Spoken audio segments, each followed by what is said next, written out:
Welcome to Atlantic Cape Community College's Asbestos Management Plan Awareness Training. Atlantic Cape Community College is committed to provide and maintain safe and healthy conditions for its employees, students, and visitors. Atlantic Cape has developed an asbestos management and operations and maintenance program to manage asbestos-containing material, or ACM, in accordance with all applicable federal, state, and local regulations. What you need to know about asbestos. The slides from this training, a list of the asbestos-containing materials identified at each of our campuses, and a copy of Atlantic Cape's Asbestos Management Plan are attached to this training so that you can download and print them for your reference. This training will be assigned annually. However, feel free to return to this training course at any time.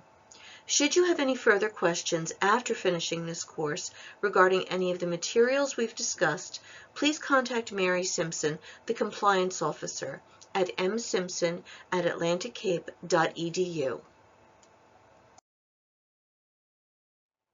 Some definitions we'll be using in this training are as follows. Asbestos is a natural material made up of tiny fibers. The most common type of asbestos is chrysotile. Asbestos-containing material, or ACM, is also known as asbestos-containing building material. Asbestos Program Manager, or APM, is the Atlantic Cape employee that has the authority and is responsible for overseeing and/or designating qualified employees to oversee all asbestos-related activities.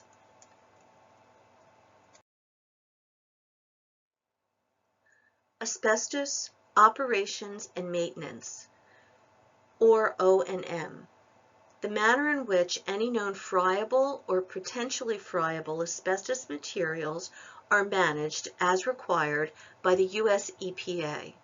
This may include the repair, removal, inspection, or encapsulation of asbestos materials. Friable asbestos is material containing more than 1% asbestos, which when dry can be crumbled, pulverized, or reduced to a powder by hand pressure. Non-friable asbestos are materials that contain more than 1% asbestos but cannot be pulverized under hand pressure. Presumed asbestos-containing material is any material that is suspected of containing asbestos in buildings or renovations constructed prior to 1988, unless sampled and analyzed by an accredited laboratory. Surfacing ACM is any sprayed-on surfacing treatment such as spray-applied fireproofing or even acoustical ceiling tile textures.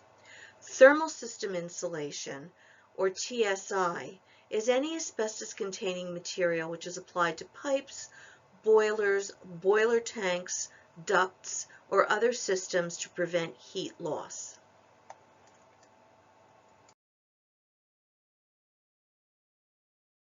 In 2025, Atlantic Cape conducted updated ACM surveys at all of its campuses. These surveys and inspections for the presence of asbestos were conducted by trained and licensed contractors. The surveys are available to anyone upon request. Notification and labeling. The APM or their designee will notify building workers, occupants, and outside contractors about the location and physical condition of ACM and stress the need to avoid disturbing these materials. Contractors and subcontractors shall review the asbestos management plan and the asbestos inspection reports for their information. The APM will decide which notification procedure will be the most appropriate for building occupants. The following forms of employee or occupant notifications will be used. written notification, sending annual email notification to faculty and staff, and direct them where they can obtain copies of the Asbestos Management Plan, Inventory, and O&M. Awareness and information sessions. Annual awareness training will be provided to custodial, maintenance, and trades individuals via the Vector Solutions training database. Area posting and material labeling. In service and maintenance areas, postings and labeling will be used to remind maintenance and custodial employees and tradesmen not to inadvertently disturb the ACM. Labeling, as opposed to notification, is not intended as general information. It serves as a final line of defense to prevent unprotected individuals from disturbing ACM or entering areas where repair or renovation activities involving ACM are underway. Signs that can be placed at entrances to areas, such as boiler rooms, where ACM is prevalent shall read, "Caution, asbestos hazard. Do not disturb without proper training and equipment." Warning signs placed directly on ACM shall read, "Danger contains asbestos fibers. Avoid creating dust. Cancer and lung disease hazard." Facilities operations, custodial and business services, and the plant project manager and other departments may contact the compliance officer for assistance and/or other procedures where their work or contractors may disturb any suspect asbestos materials prior to starting such activities. Facilities operations and the plant project manager will notify personnel of asbestos abatement projects and provide a time frame for their start and finish. Roles and responsibilities. The Asbestos Program Manager, or APM, is Dominic Sambucci, our Chief Business Officer. His responsibilities are the authority to oversee and/or designate qualified employees to oversee all asbestos-related activities in all campus buildings, including inspections, O&M activities, and other abatement actions. The APM will either train building workers in O&M techniques or ensure that such worker training takes place. In addition, the APM should oversee the custodial and maintenance staff, contractors, and outside service vendors with regard to all asbestos-related activities. Facilities Operations Supervisors: Jack Taggart in Mays Landing, Rick Garwood in Atlantic City and Cape May. Their responsibilities are to ensure that the facilities maintenance staff adheres to the elements of this plan, including completion of assigned annual training, adherence to safe work practices, and immediate reporting of any disturbance of ACM. Maintains signs alerting students, faculty, staff, tenants, other building occupants, and contractors of the location and presence of ACM. Enforces job site controls for work involving or which may disturb ACM, and that staff adhere to safe work practices. Ensures that biannual inspections of all ACM are conducted and documented. Ensures that contractors have been notified of the presence of ACM or PCM in the areas in which they are working and have signed admittance sheets.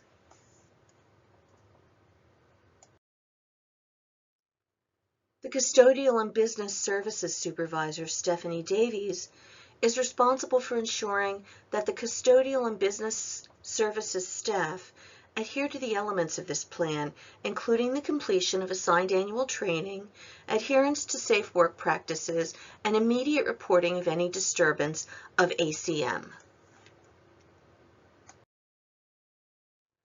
The Plant Project Manager, Michael Tolson, is responsible to ensure that contractors have been notified of the presence of ACM or PACM in the areas in which they are working, have signed an admittance sheet documenting their presence on campus, and have been made aware of this plan and must adhere to safe work practices. He will advise the compliance officer when ACM remediation is planned and completed so that the asbestos inventory can be appropriately updated. ensures that contractors adhere to the elements of this plan, including adherence to safe work practices and immediate reporting of any unplanned disturbance of ACM, and enforces job site controls for work involving or which might disturb ACM. This is a copy of the contractor's acknowledgement that they will sign when they come onto the site before they do any work, acknowledging that we have given them a copy of our asbestos management plan and our asbestos inventory. The compliance officer, Mary Simpson, is responsible for ensuring this plan and the asbestos inventory is up to date and current, ensures that training materials are current and reflect the elements of this plan, and provides support and compliance assistance to the APM, facilities operation, and custodial and business services supervisor, as well as the plant project manager. Operations and Maintenance, or O&M. The APM, Facilities Operations Supervisors, Custodial and Business Services Supervisor, and the Plant Project Manager will coordinate all asbestos O&M activities and abatements. This includes, but is not limited to, established activities such as floor care, ceiling material care, pipe insulation care, and other standard maintenance responses that have the potential to disturb presumed asbestos or asbestos-containing materials. Asbestos abatement and removal. There are several types of asbestos abatements that may be conducted on campus that OSHA classifies as follows. Class 1 involves the removal of ACM or PACM surfacing materials and thermal system insulation. Class 2 asbestos work involves the removal of ACM, which is not surfacing, or TSI. Class 3 asbestos work involves the repair and maintenance of building systems, which may involve the disturbance of ACM or PACM. Class 4 asbestos work may put employees in contact with ACM or PACM materials, but where no disturbance occurs, such as cleanup of asbestos-containing waste and debris after construction or disturbance. And finally, emergency response abatements. In all of these asbestos abatement projects, they will be performed only by licensed asbestos contractors. Atlantic Cape employees are not trained for asbestos abatements and are prohibited from attempting any abatement or cleanup work. This work will only be performed by qualified contractors who meet the OSHA worker protection regulations. Air monitoring. The APM and the plant project manager will assure that the asbestos contractor provides all required air monitoring where applicable. Records of such monitoring will be maintained indefinitely in the Facilities Operations Office in L Building as part of the asbestos management plan. Disposal of asbestos. ACM material removed during an asbestos O&M operation by a contractor shall be placed in properly labeled asbestos disposal bags.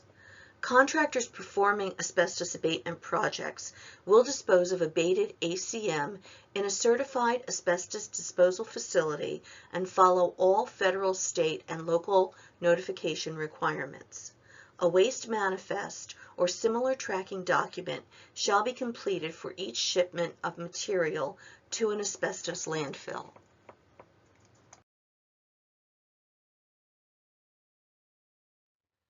Periodic surveillance.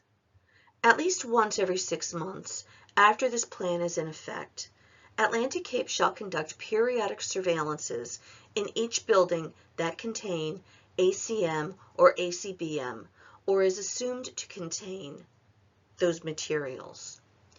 Each person performing periodic surveillance shall visually inspect all areas that are identified in the plan as ACM or PACM.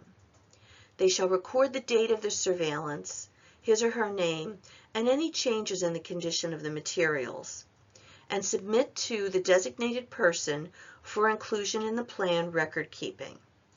A copy of the semi-annual surveillance report template is on the following slide.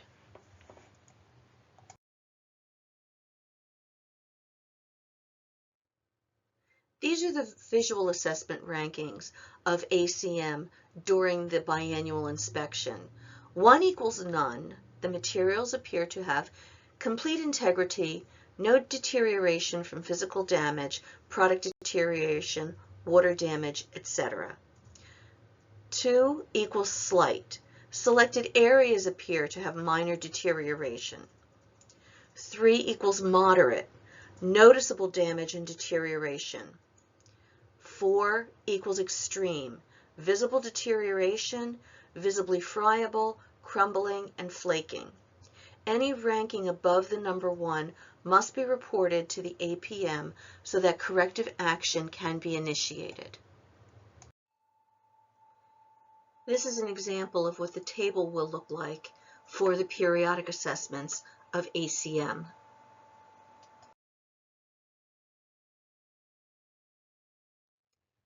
Training. There are many levels of asbestos training.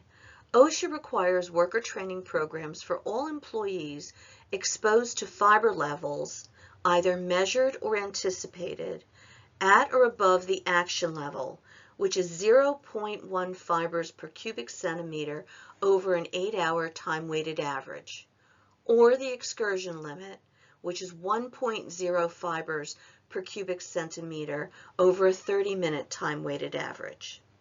Since Atlantic Cape employees will not be involved in asbestos abatement projects that could expose them to fibers above these limits, Atlantic Cape will only provide awareness training.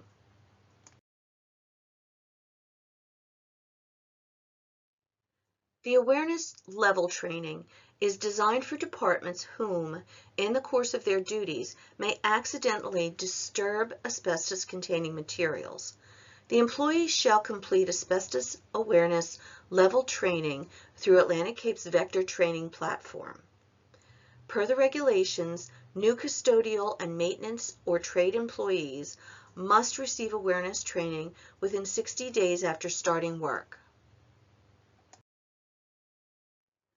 Record keeping. The APM or their designee will maintain records of all known asbestos-containing materials and removals. The information shall be updated as new information becomes available through building surveys and project inspections. These records will be maintained indefinitely. On large-scale asbestos projects, the APM or their designee will maintain a comprehensive file of all information related to the project per the regulations, as well as all waste manifests.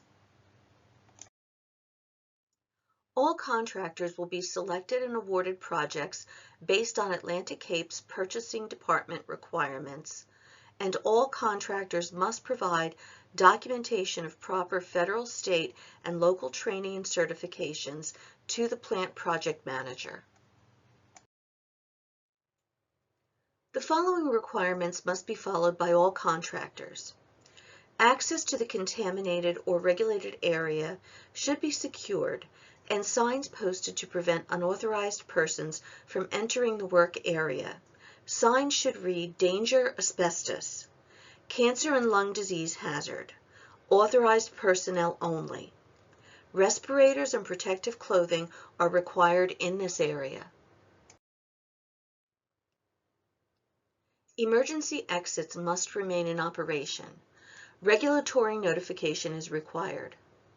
All procedures recommended or required by federal, state, and local agencies for abatements should be used. These include containment barriers, negative pressure ventilation, personal respiratory protection, protective clothing, decontamination facilities, HEPA vacuums, wet cleaning, and air testing. All debris and materials used should be discarded as asbestos waste.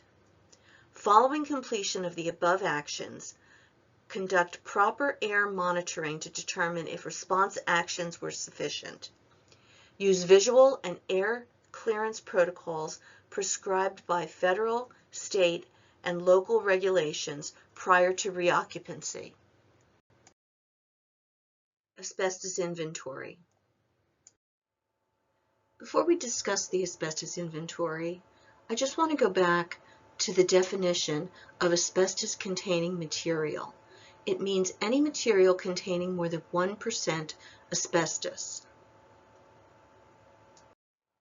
This list is a compilation of all the results from our asbestos surveys that were conducted in 2025. It's available to you to download as part of this training. Refer back to this list when you need to know where asbestos-containing materials are located.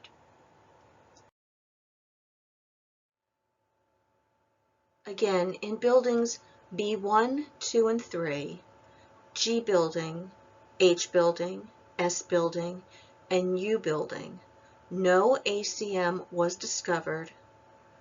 There was no asbestos at all, 1% or lower, in any materials, and there was no presumed asbestos-containing material.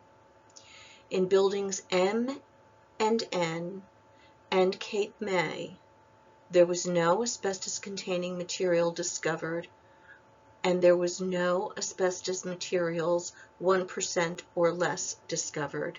There were presumed asbestos-containing materials in the form of fire doors. D2 was not evaluated in our current survey because asbestos remediation had been done during the 2020-2021 renovations.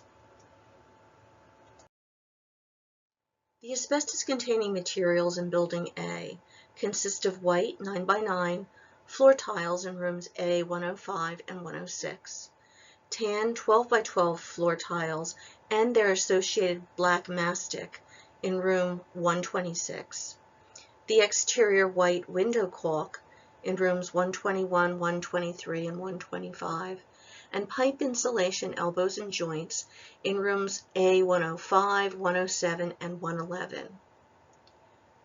These slides will also be available to you to print out for your use as part of this training.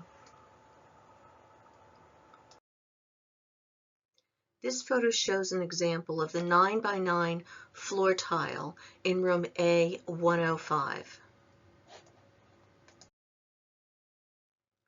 These photos show a close-up view of asbestos-containing white 9x9 floor tiles in room A105, and also a view of damaged floor tiles in room A106. The photo on the left is a close-up view of asbestos-containing pipe insulation elbows and joints in room A111, and it also shows the access to the crawl space in room A111.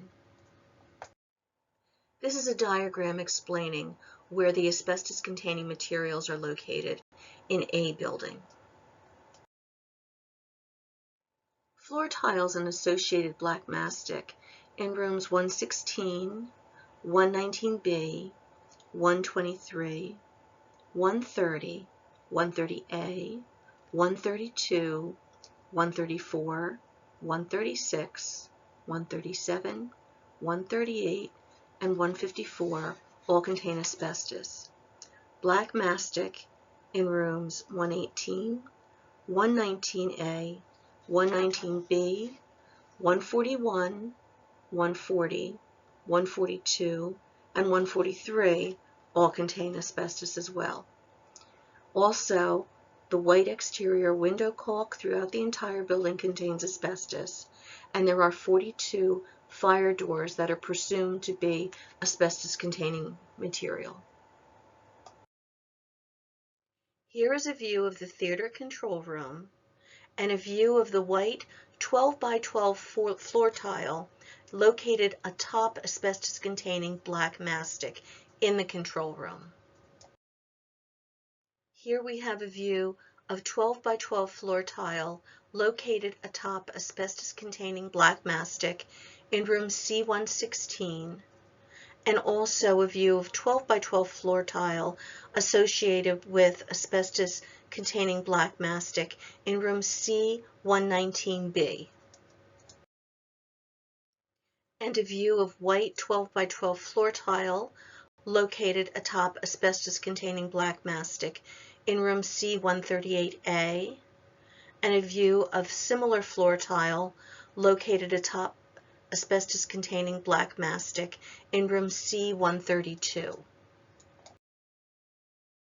This is a view of two fire doors located in C building proximal to the cafeteria. Here's a diagram of C building that shows where the asbestos-containing materials are. The floor tile in building D1 contains asbestos. It can be found in rooms D103, 106A, 111, 112, 113, 118, 118A, 118B, 118C, 119, 120, 121, 122, 123, 124, and the mechanical room. Also, white interior and exterior window caulk between the window panes and sashes of 11 windows in rooms 111, 112, 113, 118, 118C, 120, and 122 all contain asbestos, as well as 3 fire doors located in rooms 118B and 106 are presumed to be asbestos containing. Here we see a view of the library reception area, room D106A, and the asbestos-containing floor tiles are covered by carpet. And we also have a view of a standard tutoring room, D113, located on the first floor.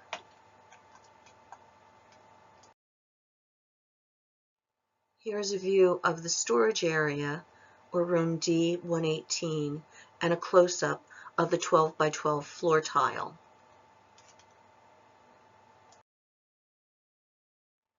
This is two views of an office, room D118 A and B. The utility area and another office.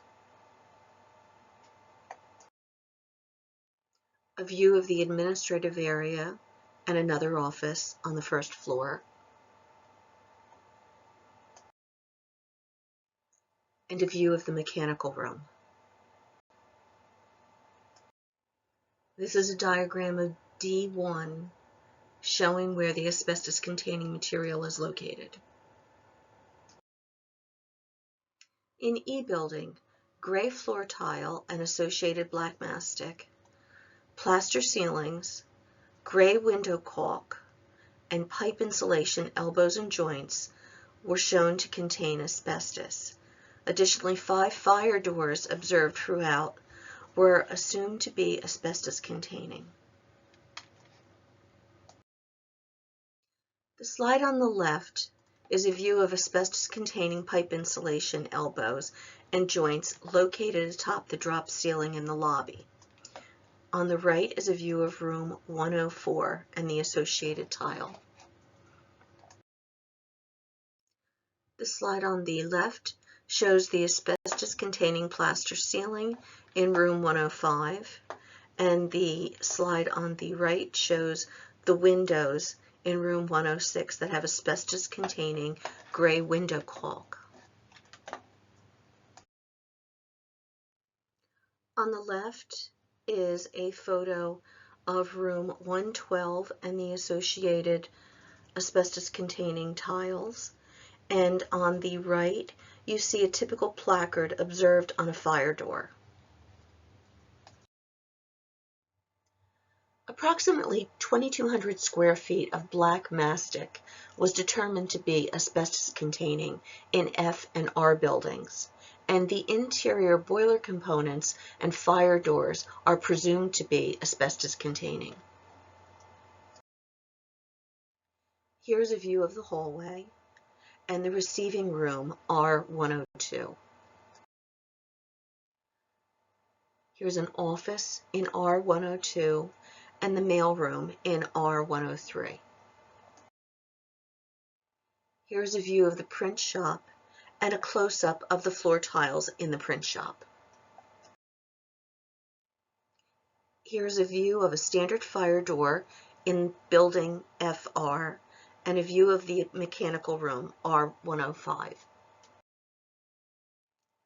Here's a view of central stores in F building and a close-up of the floor tile. And these are two views of the boiler room in F building.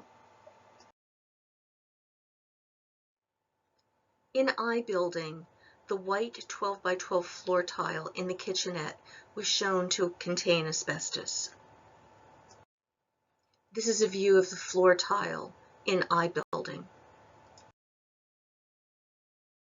Asbestos-containing material consisting of floor tiles and associated black mastic were found in room 171 and the mechanical room on the first floor of J building. Additionally, in the second floor copy room, room 208, room 233, and the kitchenette break room also had tiles and associated black mastic containing asbestos. There are also 4 fire doors observed throughout the building that are presumed to be asbestos-containing material. This is a close-up view of the floor tiles overlying asbestos-containing black mastic in room 171. This is a diagram of the location of asbestos-containing material in J building on the first floor and the second floor. In K building, black mastic containing asbestos was discovered in room 116, as well as rooms 141, 136, 137, 138, and 139. White floor tiles were also discovered in room 110 that contain asbestos. Additionally, there are 2 fire doors that connect building K and building A. On the left, you see the cream 12 by 12 floor tiles in room K 116, and on the right you see fire doors connecting buildings K to building A. This is a view of room 141 and a diagram of the asbestos-containing material locations in K building. In L building, 12 by 12 floor tiles located throughout the building and the associated black mastic were shown to contain asbestos. Some of the materials are beneath carpet, while others throughout the building are uncovered. This is a view of the entrance and a view of the hallway, and a view of the IT closet, and a view of the asbestos-containing black mastic. This is a view of the storage closet and the bathroom. No asbestos-containing materials were identified in M and N building. However, fire doors were observed in the building and are assumed to contain asbestos.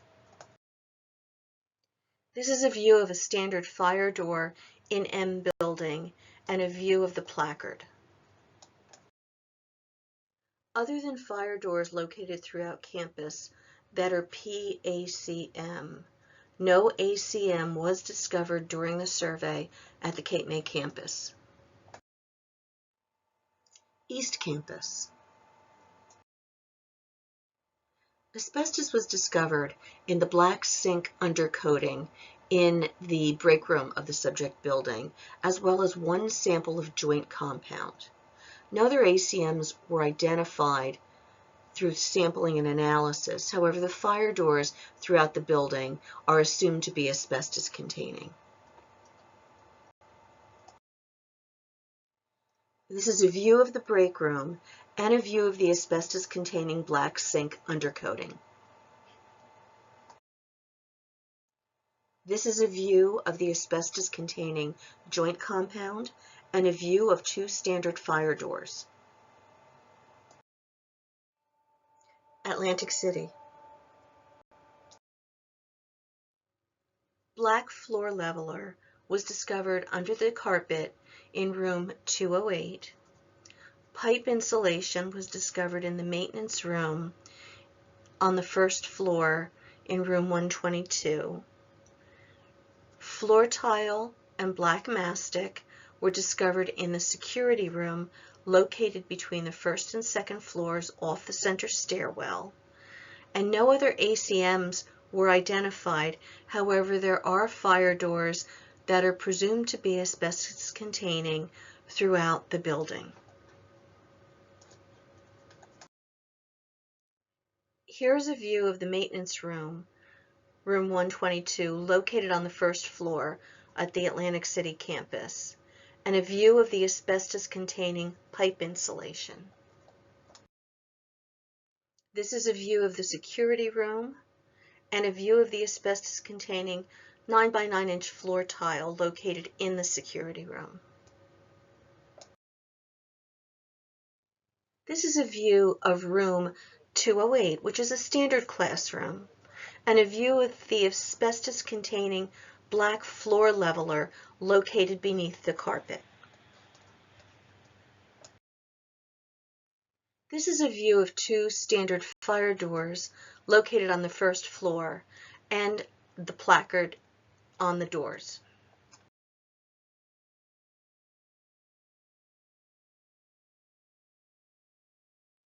Now we're going to discuss some safe work practices, which are important to minimize the disturbance of ACM and the subsequent release of asbestos fibers.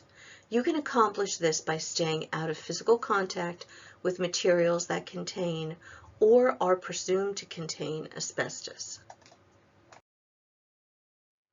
All personnel at Atlantic Cape Community College must observe the following work practices to avoid or minimize fiber release during activities that may affect ACM and PACM. First and foremost, consult the asbestos inventory before beginning any new work assignment if you are unsure of the presence or absence of ACM or PACM. Do not drill holes into material containing asbestos. Do not hang pictures, signs, except for asbestos warning signs, clothing, plants, or any other articles on structures covered with materials containing asbestos. Do not saw, sand, or grind floor tiles, hard board panels, or other materials that may contain asbestos. Do not damage materials containing asbestos while moving furniture or other objects. Do not install curtains, drapes, or dividers in a way that will damage materials containing asbestos. Do not dust floors, ceilings, moldings, or other surfaces with a dry brush or sweep with a broom in an environment containing asbestos. Do not use an ordinary vacuum to clean up debris containing asbestos, and only do so if you are properly trained and authorized to do so. Do not remove ceiling tiles below materials containing asbestos without wearing proper respiratory protection, clearing the area of other people, and observing asbestos waste disposal procedures. Do not remove ventilation system filters in a dry state, and do not shake ventilation system filters. Any asbestos-containing mastic under missing tiles should not be disturbed. Mastic may be covered with a new non-asbestos tile or tested and abated as necessary. If the mastic is ACBM, it can only be removed by a licensed asbestos contractor. Guidelines for maintaining floors with asbestos-containing vinyl tiles. Floor tiles often contain asbestos. Because of this, you must perform routine floor care very carefully so you don't cause asbestos fibers to get into the environment. Follow these guidelines to reduce the chance of releasing asbestos during your floor maintenance activities. This is a worksheet published by OSHA titled Protecting Workers from the Hazards of Asbestos-Containing Flooring Material Maintenance. It is attached to this training for you to download and print for your reference. Stripping asbestos floor tiles. Strip the floor as few times as possible. Only strip the floors when the building is not occupied during the summer and other vacation periods. Before you begin, make sure you thoroughly understand how to operate the machines. Know which pads are for which types of floor care maintenance operations. First, apply a compatible floor finish remover or stripper with a mop. Allow enough time for the stripper to liquefy the finish. Make sure you know how to safely handle the different chemical products used in this activity. If you have any questions or problems, consult with your supervisor and the safety data sheet for the product and ask for additional training. Always strip the floor while it's wet. Scrub the floor using the least abrasive pad or brush possible.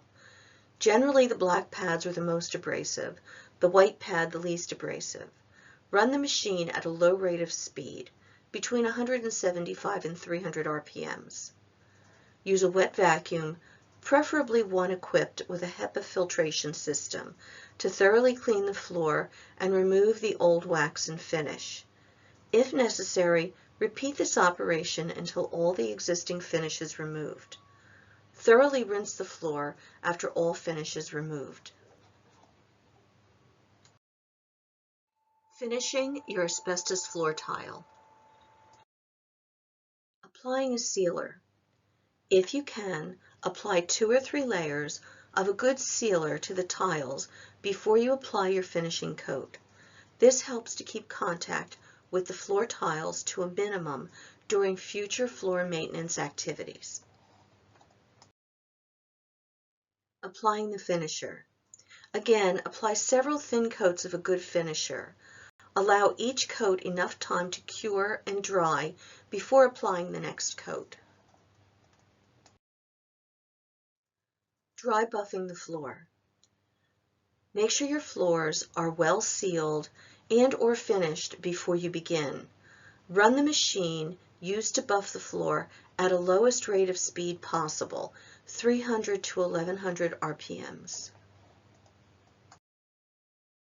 Maintaining your floor tiles. Routine cleaning. Use a wet mop for routine cleaning whenever possible. If you do dry mop, don't use a petroleum-based mopping product. It eats away at the wax. Spray buffing. Whenever you spray buff with a polishing or rejuvenator liquid, use the least abrasive pad possible. Run the floor machine at a lowest rate of speed possible to get the job done, 175 to 300 RPMs. Wet scrubbing. Whenever you wet scrub the floor with a neutral cleaner or water, use the least abrasive pad possible. Run the floor machine at a lowest rate of speed possible to get the job done, 175 to 300 RPMs. Use a wet vacuum, preferably one equipped with a HEPA filtration system, to pick up the resulting liquid. After the floor is dry, recoat it with a compatible finish. The 4 main points to remember. Use the least abrasive pad you can. Operate the floor machine at the lowest rate of speed possible. Use a wet vacuum equipped with a HEPA filter to pick up liquids resulting from floor maintenance activities.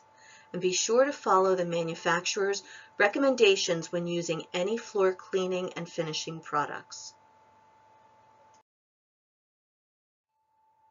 The slides from this training, a list of the asbestos-containing materials identified at each of our campuses, the OSHA guidance for maintaining asbestos-containing flooring material, and a copy of Atlantic Cape's Asbestos Management Plan are all attached to this training that you can download and print for your reference. This training will be assigned annually, however, feel free to return to this training course at any time. If you have any further questions about asbestos, about Atlantic Cape's Asbestos Management Plan, or any other health, safety, or environmental concerns at any of Atlantic Cape campuses, please contact Mary Simpson, the Compliance Officer, at msimpson@atlanticcape.edu. Thank you all for helping to keep Atlantic Cape a great place and a safe place to work.